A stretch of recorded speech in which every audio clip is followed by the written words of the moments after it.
बिस्मिल्लाहिर्रहमानिर्रहीम। आज जो हम बात करेंगे क्रिकेट के हवाले से बात करेंगे। हमारे साथ मौजूद है इस वक्त मारिया राजपूत, जो कि स्पोर्ट्स जर्नलिस्ट हैं और स्पोर्ट्स में जर्नलिज्म के हवाले से और स्पोर्ट्स के हवाले से वो काफ़ी कुछ अपने जो वीलॉग्स वगैरह उसमें बताती रहती हैं, स्पेशली क्रिकेट का। तो आज बेसिकली जो बात करनी है वो करनी है जो पीसीबी ने टीम सिलेक्शन की उसके हवाले से। तो first of all welcome Maria Rajput for joining. Thank you so much Mustafa. Okay, मेरी पहला क्वेश्चन आपसे ये है स्पोर्ट्स के हवाले से, बिकॉज जो टीम सिलेक्शन हुई है वो बड़े लास्ट मोमेंट में हुई। जैसे आपको पता है कि नॉर्मली बाकी मुल्कों ने या बाकी बोर्ड्स ने अपनी टीम जल्दी अनाउंस कर दी थी। PCB is one of the, जिसे कहते हैं, सबसे लेट आया। तो हम्म इस लेट आने की वजह क्या थी? कौन से ऐसे नगीने थे जो कि छुपा के रखे थे, जो कि अब दिखाने थे? जी। नगीने अगर मैं कहूँ तो नगीना उसमें ये भी था कि ज़का अशरफ साहब अपनी कुर्सी संभाल रहे थे, क्योंकि उनकी कुर्सी भी हिलजुल रही है इन दिनों।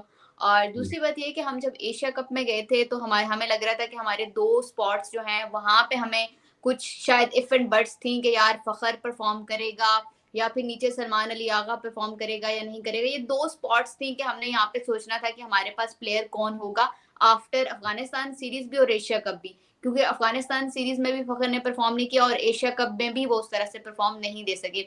लेकिन जितनी बुरी परफॉर्मेंस पाकिस्तान क्रिकेट टीम ने दी है एशिया कप के अंदर, तो उसके बाद लग रहा था कि शायद पूरी टीम चेंज करने की बात है। आपका कप्तान चेंज होने करने की बात हो रही थी, आपका वाइस कप्तान चेंज होने की बात हो रही थी। लेकिन पर्सनली अगर मैं मेरी से कोई पूछता तो मैं यही कहती कि आप एक बड़े इवेंट के लिए जा रहे हो जिसके लिए आपने ये कॉम्बिनेशन आपने 3 साल लगा के आपने ये कॉम्बिनेशन बनाया है और आप इसको चेंज नहीं कर सकते हो। अच्छा फैसला किया पीसीबी ने। और हम ये जानते भी थे कि बाबर आजम जिस तरह का कप्तान है, वो एक प्लेयर को बहुत ज्यादा मौके देता है कि वो अपने आप को प्रूव करे, वो उनको बैक करता है।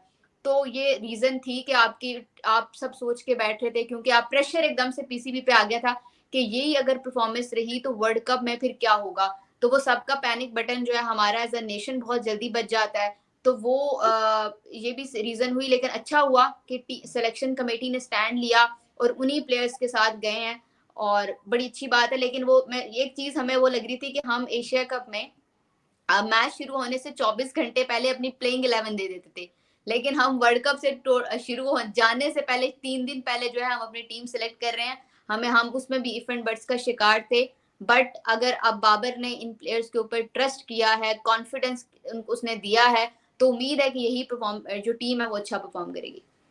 अच्छा, एक और चीज़ जो कि बिकॉज़ आपने एशिया कप का भी अभी ज़िक्र किया, एशिया कप में जब भी कोई, मतलब एशिया कप का वैसे भी जितने भी, जब भी कोई बड़ा मैच आता है तो इमामुल हक समहाउ या तो उनको बुखार हो जाता है या कोई इंजरी हो जाती है।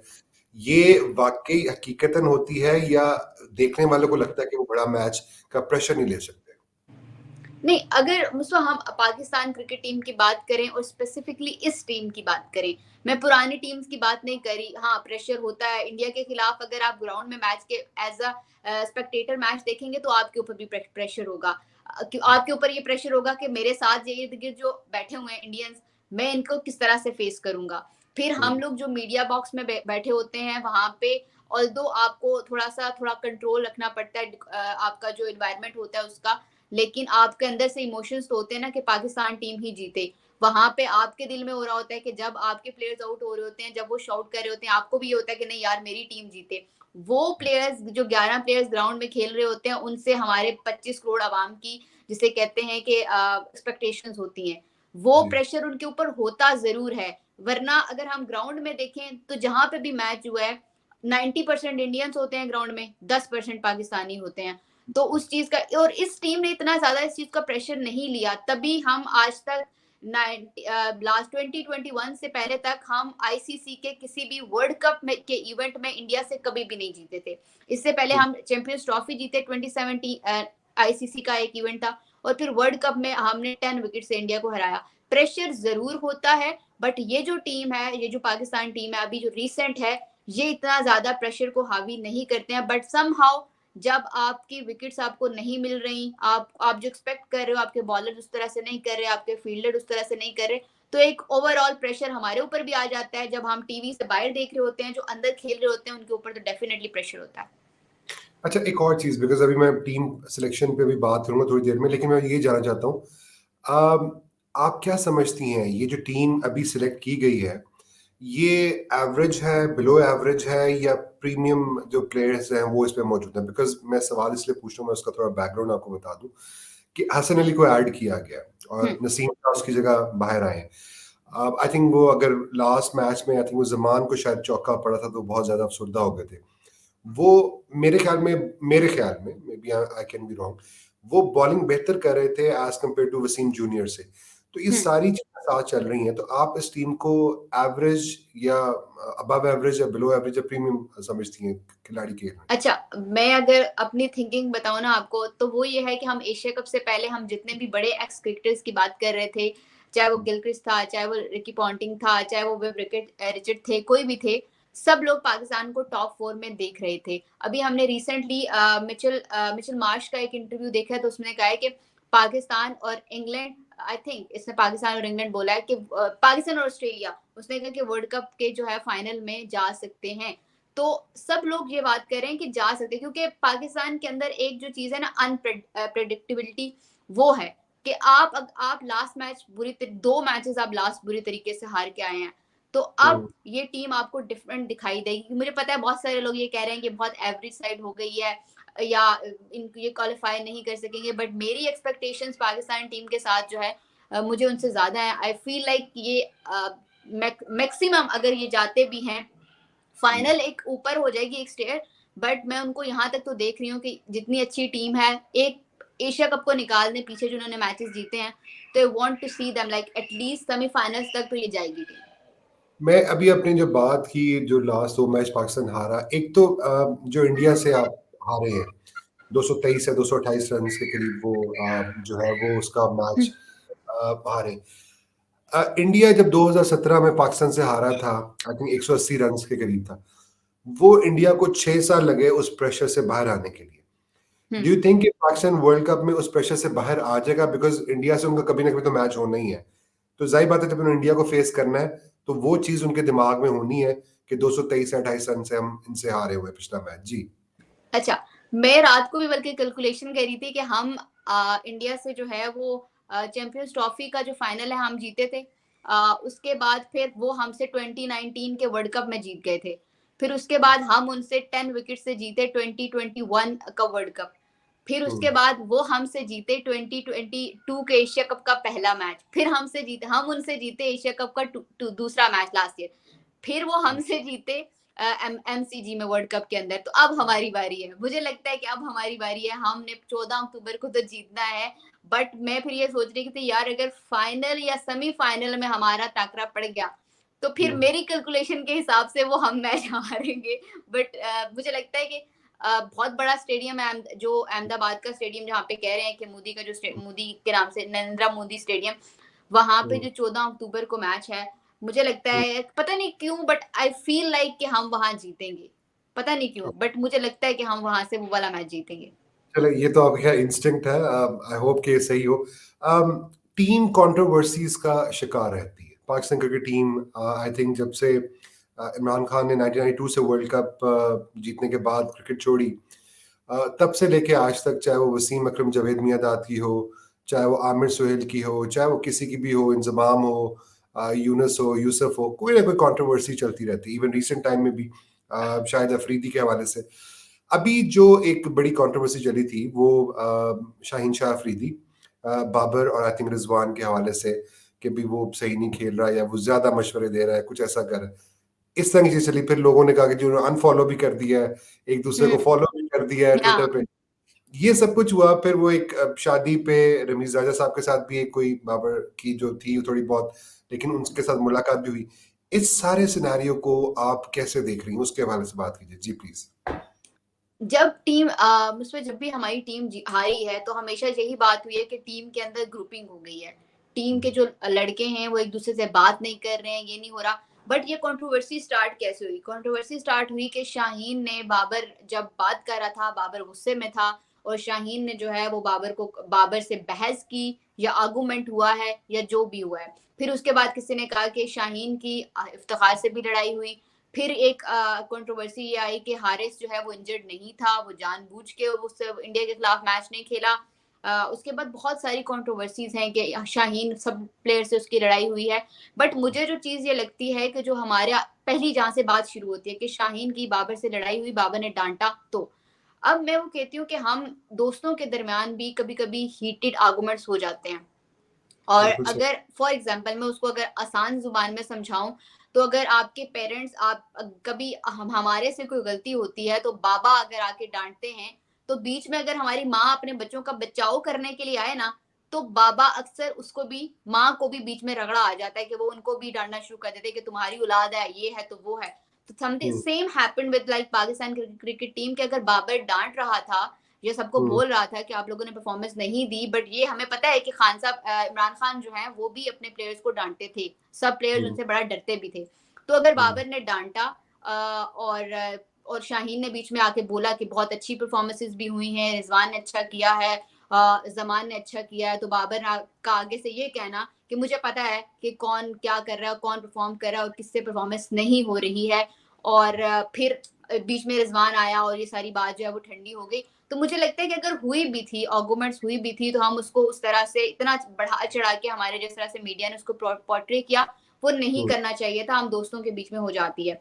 दूसरी हुँ, बात आपने की, रमीज राजा के साथ मुलाकात की। Rameez Raja is a kind of person जो एक दफा अभी लंका प्रीमियर लीग में कह चुके हैं कि I want to marry Babar आजम।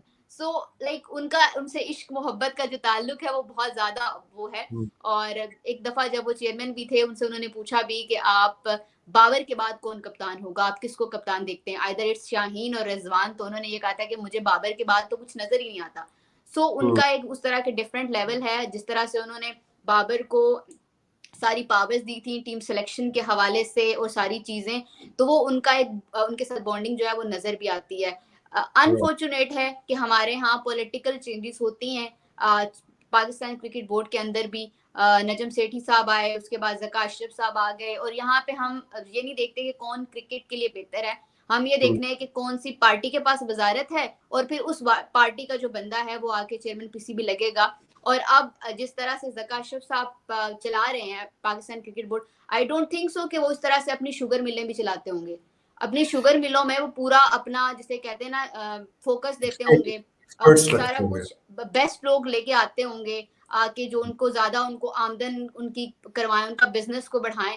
तो अगर यही हुँ, चीज जो हम मीडिया पे आके कहते हैं कि हम क्रिकेट को सर्व करना चाहते हैं, अगर वो सिंसेरिटी के साथ पाकिस्तान क्रिकेट को सर्व करें, तो ये हालात हुँ, ना हो। आज 4 महीने हो गए हैं पाकिस्तान क्रिकेट बोर्ड के, पाकिस्तान क्रिकेट टीम के प्लेयर को सैलरी नहीं मिली है। और अगर आप उनको सैलरी नहीं दे रहे, उनका सेंट्रल कॉन्ट्रैक्ट साइन नहीं हुआ है, अगर आप उनके फिर, और जब तक आप हम सोचें हमें अगर 1 महीने की सैलरी नहीं मिलती तो हमारा मेंटल लेवल क्या हो जाता है। और उनको हुँ, 4 महीने से सैलरी नहीं मिली, और आप उनसे एक्सपेक्ट करते हो कि वो साइन कर दें उसी तरह पिछले साल का जो कॉन्ट्रैक्ट है उसी टर्म एंड कंडीशंस के ऊपर, और पैसे आप कमाते रहें, आप खाते रहें, आमदनी तो उनकी है। अगर वो उसमें से अपना हिस्सा मांग रहे हैं तो आप उनको दें, और उनको उनके मेंटल मेंटल जो है जिसे कहते हैं स्ट्रेंथ के साथ उनकी ये पैसे दे कि उनको वहां वर्ल्ड कप के लिए भेजें, ताकि वो परफॉर्मेंस भी दे। ये नॉर्मल होता है कि अगर आपको पैसों की टेंशन है, आपको पता है कि आपके मसाइल हल नहीं हो रहे, बाहर हुँ। मसले चल रहे हैं, तो वो ग्राउंड में किस तरह से परफॉर्म करेंगे। But Pakistan cricket board is right now, अगर मैं बोलूं तो इट्स लाइक मेस। जका अशरफ साहब का बेटा पाकिस्तान क्रिकेट बोर्ड चला रहा है, दैट्स इट। बिल्कुल। अच्छा एक और चीज़, बिकॉज़ अभी आपने प्रोफ़ेशनलिज़्म की बात की, एक्सपर्टीज़ की बात की कि भई अगर पीसीबी में कोई एक्सपर्ट हो या पता हो, प्रोफ़ेशनलिज़्म हो तो लोगों को तनख्वाह भी मिले सब।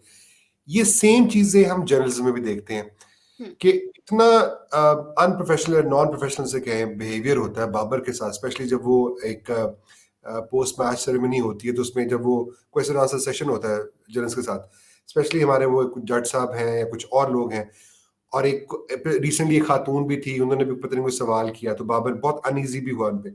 ये ये पर्पसली करते हैं या इनको बताया जाता है कि आपने ये प्रेशर क्रिएट करना है, ताकि वो हर वक़्त जो है ना कप्तान जो है ना वो खड़ा रहे कि पता नहीं आज निकाल दें, कल निकाल दें। ये कोई पॉलिटिकल मूव होती है, पर्पसली होता है, या वो लोग अपनी जॉब्स तलाश कर रहे होते हैं पीसीबी के अंदर? जी, मारिया। अच्छा, समहाउ वो पर्पसली भी करते हैं। और इससे पहले आपको अगर मैं बताऊं तो जितने भी पाकिस्तान टीम के प्लेयर्स थे, कप्तान थे, वो इन लोगों के हाथों ब्लैकमेल भी होते आए हैं, इन लोगों को पैसे भी देते आए हैं, इन लोगों को गिफ्ट्स भी देते आए हैं, इन लोगों को बाहर की टिकट्स भी देते आए हैं। और Babar is very different. Babar को यहाँ पे कोई लेके नहीं आया, बाबर को उसकी मेहनत यहाँ पे लेके आई है। अगर वो मुझे वो पैसे क्यों देगा? मैं अगर उसे कहूँ कि भाई मैं तुम्हें जो है वो टीम में खिला दूंगी, वो ऑलरेडी खेल रहा है। मैं अगर उसे कहूँ कि तुम मुझे इंटरव्यू दे दो तो मैं तुम्हें कप्तानी से नहीं हटवाऊंगा, तो ये व्हाट इज दिस? उसको पता है कि अगर वो कप्तान नहीं भी रहता है, चलें ये मान लेते हैं कि अगर उसे कप्तान, बहुत सारे लोग आपको पता है हमारे कुछ एक्स क्रिकेटर्स हैं जो कि उसको कप्तान नहीं देखना चाहते हैं और वो चाहते हैं कि उनके करीबी लोग जो है वो कप्तान आए, तो ये भी है। बट आप उसे कप्तानी से हटा दें कोई मसला नहीं है, बट आप बाबर को टीम से नहीं निकाल सकते, ये आपको पता होना चाहिए। और वो बंदा पाकिस्तान में, वो बंदा कप्तानी के पीछे भागता है जो जिसको ये पता हो कि मैं 11 खिलाड़ियों में मेरी जगह नहीं है, मैं सिर्फ एज अ कप्तान खेल सकता हूँ। क्योंकि आप देखिए मुस्तफा, 1992 के बाद, खान साहब के बाद पाकिस्तान टीम के जितने भी एक्स क्रिकेटर्स हैं, खान साहब की जो 11 रुकनी स्क्वाड था जिन्होंने 1992 का वर्ल्ड कप खेला, वहां से लेकर 2011 तक जितने भी पाकिस्तान टीम में प्लेयर्स आए हैं, हर के साथ लिखा होता है साबिक कप्तान। मतलब हमने इतने कप्तान चेंज किए हैं, तो उनको लगता था कि ये पीआर के थ्रू वो लोग टीम में आ सकते हैं, ये सारा कुछ। बाबर की आज ये बात है कि आप उसे मैसेज करेंगे, वो आपके मैसेज का रिप्लाई नहीं करेगा। आप उसे कहेंगे टीम में क्या हो रहा है, वो नहीं बताएगा, क्योंकि वो उस टीम को एक फैमिली रखता है। और वो इन लोगों को नहीं कहता कि मेरे लिए ट्वीट्स करो, मेरे लिए खबरें चलाओ, मेरी टीसी करो, मेरी पीआर करो, वो नहीं कहता है। और यही बात जो है ना बहुत सारे लोगों को पसंद आती है कि ये बड़ा एरोगेंट है, ये बात नहीं करता, लेकिन वो एरोगेंट नहीं है। जहां आप उसको अपने फैंस के साथ देखते हैं वो एक डिफरेंट बाबर आजम होता है। और मैं आपको आई कैन गारंटी, अगर हमारे यही जर्नलिस्ट वर्ल्ड कप में इंटरनेशनली विराट कोहली या रोहित शर्मा से सवाल करेंगे तो वो उनको मुंह तोड़ जवाब देंगे। वो क्यों देते हैं? क्योंकि उनको पता है जेशा जैसा भी है, बट वो अपने प्लेयर्स के पीछे खड़ा होगा, वो प्लेयर्स स्ट्रांगली बता सकते हैं। लेकिन हमारे यहाँ अगर कोई प्लेयर बाबर जवाब दे दे तो यही मीडिया सारे मिलजुल के उसकी प्रेस कॉन्फ्रेंसेस का बाइकआउट करना शुरू कर देंगे और पीसीबी को ब्लैकमेल करना शुरू कर देंगे और पीसीबी को समहाउ फिर प्लेयर की साइड छोड़कर जो है वो दूसरी साइड पे आ जाएगी। क्यों? क्योंकि आपका बोर्ड भी पॉलिटिकल है। यही मीडिया था खान साहब के दौर में, पीसीबी के जो सीईओ थे वसीम खान, उनको इन लोगों ने कितना ब्लैकमेल किया, लेकिन वो ब्लैकमेल नहीं हुआ क्योंकि उसे पता था कि मैं अपना काम कर रहा हूँ और ठीक कर रहा हूँ। उसमें उस दौर में बहुत सारे ऐसे लोग जिनका आपने कहा ना कि सवाल कर रहे हैं, इनमें से कोई लोग आपको प्रेस कॉन्फ्रेंस में नजर नहीं आता था, because they were not allowed, कि अलाउ ही नहीं थे स्टेडियम के अंदर। बट जब आप ऐसे लोगों को लेके आते हैं जिनके पास, आपके पास मटेरियल होता है कि आप उनको ब्लैकमेल कर लें, तो वो ब्लैकमेल हो भी जाते हैं और फिर आप उनसे अपना जो फायदा है, मफाद है, वो भी उनसे निकाल सकते हो।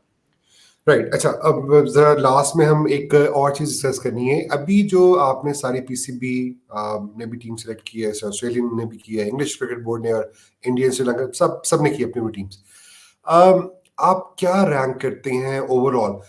बिकॉज इंग्लैंड आपने देखा है रिसेंटली उसने बहुत अच्छा परफॉर्म किया है, ऑस्ट्रेलिया इज ऑल्सो परफॉर्मिंग। आज भी जो इंडिया एंड ऑस्ट्रेलिया का मैच रहा था, 399 आई थिंक ऑस्ट्रेलिया ने किए हैं, 200 हुए हैं इंडिया की तरफ से, उसके अलावा एक 72 हुआ है लास्ट में आके। अब ऑस्ट्रेलिया उसका चेस कर रहा है। 399 इन इंडिया में, और ऑब्वियसली वर्ल्ड कप भी उधर ही होना है। So what you think, which team is going to be in top 4 या टॉप 2 में, जिसको आप समझती हैं ओवरऑल रैंकिंग किस तरह करेंगे उनकी? जी, आपने इंग्लैंड की बात की, like they are my favourites. जिस तरह से बेन स्टोक कप्तानी करते हैं और मुझे कभी कभी ये फील होता है कि England can be the first team जो अपना वर्ल्ड टाइटल जो है वो डिफेंड कर सकती है, बिकॉज वो आपके इस वक्त जो वनडे के भी वो वर्ल्ड चैंपियंस हैं और आपके वो T20 के भी हैं, तो मुझे लगता है वो डिफेंड। सॉरी मैं इंटरप्ट, आपको ये भी याद होगा जो लास्ट वर्ल्ड कप हुआ था वो बड़ा कंट्रोवर्शियल फाइनल था बिटवीन न्यूजीलैंड एंड इंग्लैंड, वो जो एक रन का मसला पड़ा था एंड में आके। आई थिंक वो रन आउट था कि जो भी था, जो वनडे ऐसा का ही है। था। बट उसमें अगर मैं कहूँ ना कि Kane Williamson is very unlucky, same like Babar Azam, दोनों के साथ हुआ है। दोनों सेमीफाइनल में, फाइनल में हार जाते हैं। कैन विलियमसन तो बहुत पुराने अरसे से, बट बाबर भी रिसेंट टाइम से 2021 से बाबर भी यही कर रहे हैं कि फाइनल हार गए, सेमीफाइनल हार गए, ये भी हो रहा है। बट बेन स्टोक्स की कप्तानी में इंग्लैंड कहीं पे भी जा सकती है। तो मेरे टॉप 4 अगर होंगे तो इंडिया को मैं रखूंगी, बिकॉज दे आर लाइक उनकी वो होस्ट हैं, उनको होम ग्राउंड का एडवांटेज है, होम क्राउड का एडवांटेज है। India, then England, Australia and definitely Pakistan. Pakistan को ज़रूर ऐड करना है बिकॉज़ एक तो दिल से, और एक पाकिस्तान टीम जो है वो लगता है कि थोड़ा अच्छी नीयत से दिल से खेलते हैं। तो like these are my top fours, England, तो Australia, New Zealand, England, Australia, India and Pakistan. अच्छा, इसमें आपने न्यूजीलैंड निकाल दी, साउथ अफ्रीका, श्रीलंका निकाल दी और वेस्ट इंडीज भी। सो इनमें से आप किसी को नहीं देखती कि ऊपर टॉप 4 में आ सकते हैं, साउथ अफ्रीका, श्रीलंका वगैरह? साउथ अफ्रीका चौकर्स हैं, जहां पे भी मौका आएगा डू और डाई का, उन्होंने वहां पे जो है वो हार जाना है। बट हम्म, अगर मैं न्यूजीलैंड को ऐड ऑन करती हूँ तो मुझे फिर पाकिस्तान को बाहर निकालना पड़ेगा, और मैं पाकिस्तान को किसी सूरत बाहर नहीं निकाल रही, क्योंकि ऑस्ट्रेलिया ऑलरेडी इंडिया में मौजूद है और वो हम्म, बहुत ज्यादा आईपीएल भी खेलते हैं, उनके पास मतलब सारी टीम्स के प्लेयर्स ही जो है वो आईपीएल खेलते हैं। हम्म, साउथ अफ्रीकन थोड़ा कम होते हैं, श्रीलंकन भी थोड़ा कम होते हैं, पाकिस्तान तो बिल्कुल नहीं होते। फर्स्ट टाइम हम्म, इनका एक्सपीरियंस होगा, but I feel Pakistan India में इतना ज्यादा जो है वो पिचेस का डिफरेंस नहीं है।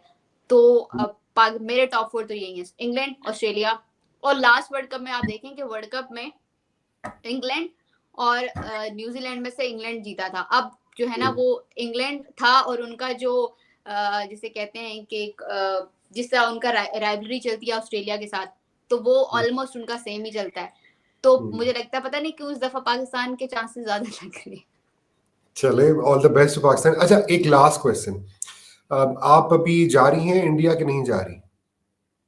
अच्छा, मुझे अब ये बताएं कि एज अ फीमेल जर्नलिस्ट, जब आप लोग स्पोर्ट्स वगैरह को कवर करती हैं और देखती हैं सारा कुछ, तो अब एज, बिकॉज ये लास्ट क्वेश्चन था कि ऑडियंस को समझ आए कि आप क्या क्या डिफिकल्टीज या क्या स्ट्रगल करनी पड़ती है, तो इज इट इजी कि वो जो पुराने बुजुर्ग या बाबे या वो जो पुराने लोग ऑलरेडी मौजूद होते हैं, या पुराने जर्नलिस्ट जो कि जिनका काफ़ी ज़्यादा पीसीबी में, जैसे आपने अभी बताया कि पीसीबी को वो ब्लैकमेल कर लेते हैं, उनके पास ऐसी चीज़ें होती हैं, तो एक ऐसी खातून या ऐसा मर्द जो कि बिल्कुल ऑनेस्ट हो, अपने जॉब के साथ सिंसियर हो, उसको क्या क्या डिफिकल्टी फेस करना पड़ती है? एज अ फीमेल भी बताइएगा और एज अ जर्नलिस्ट भी बताइएगा क्या कुछ होता है जी।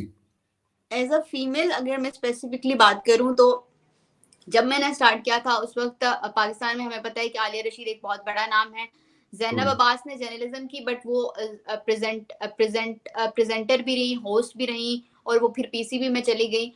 उसके बाद इस्लामाबाद के अंदर उस तरह से लड़कियां नहीं थी, लड़कियां थी बट उस तरह से इस तरह से फुली तरह से कोई स्पोर्ट्स नहीं करता, क्योंकि इस्लामाबाद के अंदर आपको सारी कोर्ट्स की रिपोर्टिंग भी होती है, नेशनल असेंबली की होती है, पॉलिटिकल पार्टीज की होती है, तो वो हम्म, कोई इतना ज्यादा टाइम नहीं दे सकता। हम जब स्टेडियम जाते थे तो जितने भी बड़े बुजुर्ग हैं वो हमें सीरियस नहीं लेते थे, वो कहते थे ये तो सेल्फियां लेने आई हैं और सेल्फियां लेके चली जाएंगी, इनको क्रिकेट का क्या पता है, ये लड़कियां तो घर में रोटी बनाएं, उनको तो ये पता होना चाहिए कि गोल गोल जो है वो रोटी कैसे बनानी है, इनको ये नहीं, इनको क्या पता कि ये कवर ड्राइव क्या होती है, ये मिडॉन क्या होता है, और ये वाइट बॉल क्या होती है, और ये हम्म, एलबीडब्ल्यू क्या होता है। तो इस तरह की हम्म, बहुत सारी बातें जो है वो शुरू में सुनने को मिली थी, और हम्म, कोई भी आपको सपोर्ट नहीं करता, कोई आपको नहीं बताता कि आप आईसीसी से कैसे कनेक्ट कर सकते हो, कोई आपको ये नहीं बताता कि आप पीसीबी के साथ कैसे कनेक्ट करते हो, कोई भी आपको ये सारी चीजें नहीं बताता। और अगर मैं बड़ी यहाँ पे एक बात करूंगी कि अगर हम्म,